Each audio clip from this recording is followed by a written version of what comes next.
بسم اللہ الرحمن الرحیم۔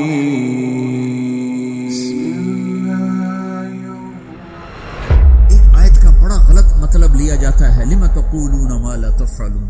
کیوں جی مفتی صاحب، کیوں کہتے ہو جو کرتے نہیں ہیں؟ اس کا مطلب کیا لیتے ہیں؟ جو عمل نہیں کرتے اس کی دعوت بھی نہ دو، جو عمل نہیں کرتے ہو اس کی تبلیغ بھی نہ کرو۔ یہ تو بہت بڑا جرم ہے، تم کہتے اور کرتے نہیں ہو۔ کیونکہ آگے قرآن کہہ رہا ہے کبر مقتا عند اللہ ان تقولوا ما لا تفعلون، بہت بڑا گناہ ہے تم وہ کہو جو کرتے نہیں۔ اس آیت کو اتنا غلط سمجھا گیا ہے کہ سر پیٹ کے رہ جاتا ہوں۔ لِمَ تَقُولُونَ مَا لَا تَفْعَلُونَ، کیوں کہتے ہو جو کرتے نہیں؟ کہا جی میں تو خود نماز نہیں پڑھتا، میں کیسے روزے میں جاؤں؟ میں لوگوں کو کیا کہوں نماز پڑھو؟ میری تو اپنی داڑھی نہیں، میں کسی کو کیا کہوں داڑھی رکھو؟ میں تو روزہ نہیں رکھتا، میں کسی کو کیسے روزہ رکھوں؟ اللہ کہتا ہے لِمَ تَقُولُونَ مَا لَا تَفْعَلُونَ۔ تو اب میں ایک لفظ بولتا ہوں، کبر مقتن، کبر مقتن، کبر مقتن، بہت بڑا گناہ ہے، ان تقولوا ما لا تفعلون، تم وہ کہو جو کرتے نہیں۔ اب یہ میری بات ذہن میں رہے، بہت بڑا گناہ ہے تم وہ کہو جو کرتے نہیں۔ ٹھیک ہو گیا؟ اب میں ایک مثال دیتا ہوں۔ مثلا میں حافظ نہیں ہوں، ٹھیک ہے؟ میں ایک بچے سے کہتا ہوں بچہ تو حفظ کر لے، بڑا نفع ہوگا، تو یہ میں نے کوئی نیکی کا کام کیا یا گناہ کیا ہے؟ بولو۔ تو جو مطلب آج سمجھا جا رہا ہے اس کے مطابق میں نے گناہ کیا ہے، چونکہ میں تو خود حافظ نہیں ہوں، میں اس کو دعوت کیوں دے رہا ہوں؟ جب میں خود حافظ نہیں ہوں اور میں کہہ رہا ہوں، اپنے بیٹے سے ہی کہہ دو میرا بیٹا تو قرآن یاد کر لے، وہ آگے کہ ابا تو پہلے خود یاد کر پھر مجھے دعوت دینا، پہلے اپنے آپ کو ٹھیک کرو پھر اوروں کو تبلیغ کرنا۔ میں یہ کہا کرتا ہوں جو یہ کہے ہیں کہ میں ٹھیک ہوں میں اب تبلیغ کروں گا، اس سے بڑا تو شیطان کوئی نہیں۔ جو اپنے آپ کو ٹھیک سمجھتا اس سے بڑا تو شیطان کوئی۔ جو جتنا ٹھیک ہوتا ہے وہ اتنا اپنے آپ کو برا سمجھتا ہے، جو جتنا بگڑا ہوتا ہے وہ اتنا اپنے آپ کو صحیح سمجھتا ہے۔ لہذا ساری زندگی تبلیغ کا کام نہیں ہو سکتا، کیونکہ میں تو ٹھیک ہی نہیں، میں کیسے تبلیغ کروں؟ بیٹا قرآن یاد کر لے، وہ کہتا ابا جا تو پہلے خود یاد کر پھر مجھے تبلیغ کرنا، اور ابا بہت بڑا گناہ تو نے کیا ہے۔ اللہ کہتا ہے کبر مقتا عند اللہ ان تقولوا ما لا تفعلون، بہت بڑا گناہ ہے تم وہ کہو جو کرتے نہیں۔ ابا توبہ کرو، تم مجھے کیا کہہ رہا ہے؟ یہ ساری بات ٹھیک ہے، عقل میں آنے والی ہے یہ؟ ایک شرابی کسی کو کہتا ہے بیٹا شراب نہ پینا، میں اجڑ گیا تو نہ شراب پینا، تو اس نے گناہ کیا ہے؟ کبر مقتن، خود تو کرتا نہیں دوسرے کو کون کہہ رہا؟ بہت غلط سمجھا گیا ہے اس آیت کو۔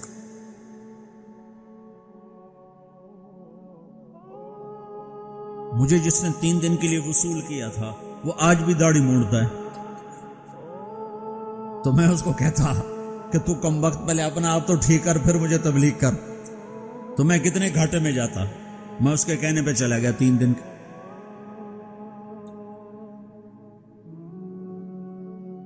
ایک آدمی کمزور ہے، تہجد نہیں پڑھ سکتا ہے، وہ کسی صحت مند کو کہتا ہے بیٹا تہجد پڑھا کر، قبر میں اندھیرا نہیں رہے گا، روشنی ہوگی۔ وہ کہے بابا جی پہلے خود پڑھ پھر مجھے کہنا۔ تو یہ جس نے اس کو کہا ہے بیٹا تہجد پڑھا کر، خود نہیں پڑھتا، یہ گناہ ہے، گناہ ہے۔ تو پھر اس آیت کا مطلب کیا؟ کبر مقتن، بہت بڑا گناہ ہے تم وہ کہو جو کرتے نہیں۔ لِمَ تَقُولُونَ مَا لَا تَفْعَلُونَ، کیوں کہتے ہو جو کرتے نہیں؟ تو اس آیت کا مطلب یہ نہیں ہے جو نہیں کرتے اس کی دعوت نہ دو، جو نہیں کرتے اس کی ترغیب نہ دو، یہ اس کا مطلب نہیں ہے۔ جس سے پھر اچھا 3 چلے تو میں نے لگائے، وہ ایک نوجوان مجھے میرا دوست تھا 3 دن کے لیے پکڑ کے لے گیا، میں چلا گیا۔ جس نے مجھے مدرسہ پڑھنے کی ترغیب دی وہ دکاندار تھا۔ 3 چلے کے آخر میں ہم دونوں کی تشکیل کٹھی تھی، مجھ سے کہنے لگا تم عالم بن جاؤ، ڈاکٹری چھوڑ۔ میں ڈاکٹری پڑھنا چاہتا تھا، میڈیکل، میرے باپ مجھے ڈاکٹر بنانا چاہتے، تو مجھ سے کہنے لگا تم خود وہ دکاندار تھا، میں اگر اسے کہتا تو پہلے خود عالم بن پھر مجھے تبلیغ کرنا، اور تو توبہ کر، تو نے بہت بڑا گناہ کیا ہے، تو مجھے عالم بننے کی بات کر رہا، خود تو عالم ہے نہیں، خود تو تیرا جنرل سٹور ہے، مجھے کہتا میں عالم بن جاؤں، جا توبہ کر، 2 نفل پڑھ۔ تو میں نے اس کے کہنے پہ عمل کر لیا، تو اللہ تعالیٰ نے مجھے اس راستے پہ لگا دیا۔ میں آج آپ کے سامنے بیٹھا ہوں، میں ڈاکٹر، اور میرا بھائی ڈاکٹر ہے، تو میں بھی وہیں بیٹھا کلینک میں ہوتا۔ تو اب میں نے مختلف مثالوں سے اس چیز کا غلط ہونا واضح کیا ہے۔ اب میں اس کا صحیح مطلب بتاتا ہوں۔ لِمَ تَقُولُونَ مَا لَا تَفْعَلُونَ، جو تم نے کام نہیں کیا وہ کیوں کہتے ہو میں نے کیا ہے؟ کَبُرَ مَقْتًا عِندَ اللَّهِ أَن تَقُولُوا مَا لَا تَفْعَلُونَ، جو کام تم نے نہیں کیا اگر تم اس کے بارے میں لوگوں سے کہو گے کہ میں نے کیا ہے تو یہ بہت بڑا گناہ ہے۔ نماز نہیں پڑھی اور کہتا میں تو نماز پڑھتا ہوں، تو یہ ہے لِمَ تَقُولُونَ مَا لَا تَفْعَلُونَ۔ روزہ نہیں رکھا گا تو میں تو روزے سے ہوں، یہ ہے لِمَ تَقُولُونَ مَا لَا تَفْعَلُونَ، کیوں کہتے ہو جو تم نے کیا نہیں؟ جو کام تم نے نہیں کیا وہ مت کہو کہ میں نے کیا ہے، چونکہ یہ جھوٹ ہے اور جھوٹ بہت بڑا گناہ ہے۔ یہ مطلب نہیں کہ تم نماز نہیں پڑھتے تو کسی کو نماز کی دعوت نہ دو، تم شراب پیتے تو کسی کو شراب سے روکو نہیں، تم جوا کھیلتے تو کسی کو جوے سے روکو نہیں۔ یہ مطلب تو بالکل شیطان نے پھیلایا ہے لوگوں کو بددل کرنے کے لیے۔ اب جنید بغدادی لائیں گے تبلیغ کرنے کے لیے، شیخ عبد القادر جیلانی کو لائیں گے تبلیغ کرنے کے، ہم ہی نے کرنی ہے۔ ہم میں عیب بھی ہیں ثواب بھی ہیں۔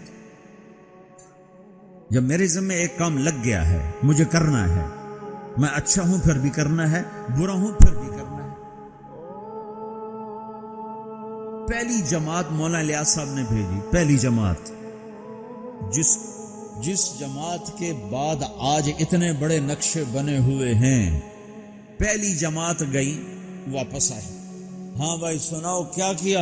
کہا جی حقو پیا، حقہ نہیں تو پنجاب ہندوستان میں بھی ہے، پاکستان میں، کہا جی حقو پیا، میں باتی تھا نا، حقو پیا، گنجی کھائی، گنجی وہ میٹھے چاول کو کہتے ہیں، گنجی کھائی، مہری کھائی، مہری وہ جو بناتے ہیں، لسی میں جو بناتے ہیں، تو ان کی تعظیم، اور سوئے اور آ گئے، شاباش، انقلاب آ گیا، بہت بڑا کام کیا، بہت بڑا کام۔ تو تم بھی اب پاناما میں اس پہلی جماعت کی طرح ہو کہ تم نوجوان اکثر ہو چکے ہیں، بوڑھے تھوڑے ہو چکے ہیں، نئی نسل پروان چڑھ چکی ہے، اب تمہیں تبلیغ کا کام کرنا ہے، تم جاؤ، کھا کے آ جاؤ، سو کے آ جاؤ، پی کے آ جاؤ، جو مرضی کر کے آ جاؤ، بیچ سے گزر کے آ جاؤ، لیکن تم نے بہت بڑا کام کیا کہ تمہارے قدم اللہ کی نسبت سے اٹھے ہیں، یہ ضرور رنگ لائیں گے۔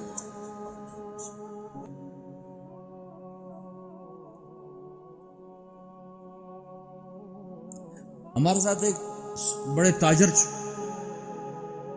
تیار ہوئے 3 دن کے لیے، وہ نماز ہی نہیں پڑھتے تھے، تو ہم ان کو نہیں کہتے تھے نماز پڑھو، بس 3 دن لگا کے چلے جاتے تھے، نماز نہیں پڑھ رہے، ٹھیک ہے آ جاؤ آ جاؤ۔ 3 دن آتے رہے، نماز کوئی نہیں، 3 دن لگ رہے ہیں، 6 مہینے بعد 3 چلے کے لیے تیار ہو کر نکل گئے۔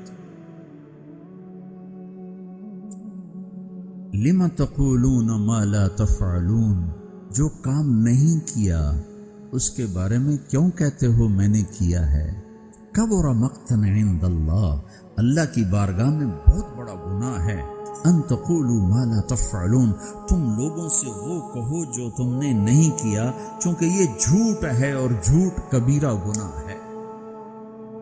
جھوٹ کبیرہ گناہ ہے، یہ نہیں کہ اگر میرے پاس کچھ نہیں تو میں تبلیغ بھی نہ کروں، میرے تو ذمہ ہے، اگرچہ بت ہیں جماعت کی آستینوں میں، مجھے ہے حکم اذان لا الہ الا اللہ، مجھے تو صدا لگا۔ تم لوگ پھیری نہیں لگاتے ہو، سودا بیچتے ہو کہ نہیں بیچتے ہو؟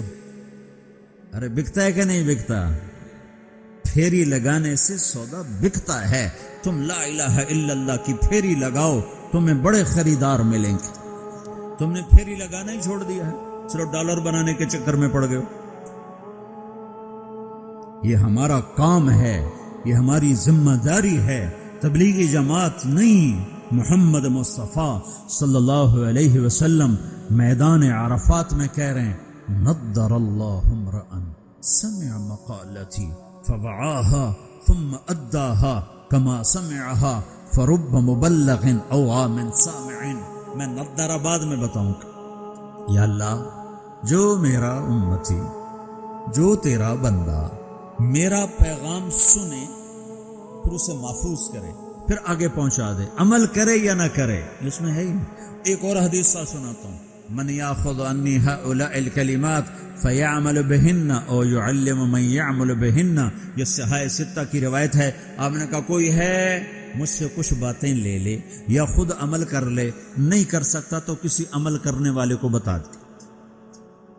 تو اگر عمل کرنا شرط ہوتا تبلیغ کے لیے تو میرا نبی یہ تو نہ کہتا. تو ابو ہریرہ کہنے لگا یا رسول اللہ میں تیار ہوں، مجھے بتائیں. یا اللہ جو میرا امتی تیرا بندہ میرا پیغام سنے اور اسے آگے پہنچا دے، جیسے سنا تھا آگے پہنچا دے، تو یا اللہ تو اسے نظرت عطا فرما. نظرت یہ لفظ آپ یہاں پاناما میں سمجھ نہیں سکتے چونکہ آپ کے یہاں خزاں ہے ہی نہیں. اور یہ سمجھ میں آتا جب خزاں دیکھی ہو، پتجھڑ. دسمبر میں آ کر ہمارے ہاں پتے جھڑ جاتے، جنوری میں پتے جھڑ جاتے، درخت ننگے ہو جاتے، بالکل ننگے ہو جاتے. اور قرآن میں یہ لفظ آیا تعرف فی وجوہہم نظرۃ النعیم، تو دیکھے گا ان کے چہروں پر نعمتوں کی نظرت. ابھی میں ترجمہ بعد میں کرتا ہوں. وَلَقَّاهُمْ نَظْرَةً وَسُرُورًا، ہم انہوں نے سرور بھی دیا، نظرت بھی دی. نظرت ظاہر کی چیز ہے، سرور اندر کی چیز ہے. اب نظرت کیا ہے؟ جنوری تک پتے گرتے ہیں، درخت ننگے ہو جاتے ہیں.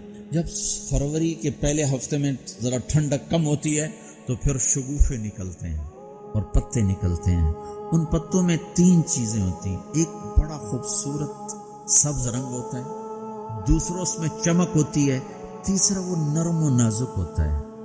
جب وہ مارچ میں آتا ہے تو چمک ختم ہو جاتی ہے، نرمی رہتی ہے اور سبزہ رہتا ہے. جب اپریل آتا ہے تو اس کی نرمی بھی ختم ہو جاتی ہے، چمک بھی ختم ہو جاتی ہے، صرف سبزی رہ جاتی، سبزہ رہ جاتا ہے، سبز رنگ رہ جاتا ہے. یہ جو اس کے اندر 3 خوبیاں جمع ہوتی ہیں، ایک چمک، ایک رنگ اور ایک اس کی لچک اور نرماہٹ، یہ تین چیزیں ہمارے علاقے میں درخت کے پتے کو صرف 1 مہینے کے لیے نصیب ہے. اس کو کہتے ہیں بہار. دنیا میں ناممکن ہے ایسی بہار مستقل قائم رہے. اپریل میں جاتے ہی بس اس کا ایک روپ رہ جائے گا سبز، باقی 2 روپ ہوا لے جائے گی، تپش لے جائے گی. یہ دنیا میں نہیں ہو سکتا. تو میرا نبی کہتا ہے یا اللہ جو میرا امتی، جو تیرا بندہ میرا یہ پیغام لے کے لوگوں تک پہنچے، اسے تو ایسی بہار دے جس میں خزاں نہ ہو، اسے تو ایسا خوبصورت کر دے جس کے پیچھے بدصورتی نہ ہو، اسے ایسی خوبصورت زندگی دے جس کے پیچھے بدصورتی نہ ہو، اس کے اندر کو خوبصورت کر دے، باہر کو خوبصورت کر دے، خوشحال کر دے، آباد کر دے، نہال کر دے، آباد کر دے، دنیا بھی میں بھی خوبصورت بنا دے، آخرت میں بھی خوبصورت بنا دے. نظر اللہ. آگے مفعول فی ذکر نہیں کہ کہاں یہ بہار ہو، تو دنیا میں بھی آخرت میں کہ یہ دعا کسی کو نہیں دی سوائے تبلیغ والوں. جو بھی تبلیغ کرے، میں کروں آپ کرو، جو کرے، یا اللہ جو میرا یہ کام کرے اس کی زندگی میں خزاں نہ آئے، اس کی زندگی میں بہار. کون سی بہار؟ وہ 3 صفت والی بہار کہ چمک بھی ہو، رونق بھی ہو، حسن بھی ہو، جمال بھی ہو، کمال بھی ہو، اور زوال سے پاک کر دے. یہ دعا ہے جو تبلیغ کا کام کرے. اور ذمہ داری ہے، آپ نے 11 تاریخ کو فرمایا، 10 تاریخ کو مینا کی وادی میں فرمایا فَلْيُبَلِّغِ الشَّاهِدُ الْغَائِبِ، میرا پیغام آگے پہنچاؤ.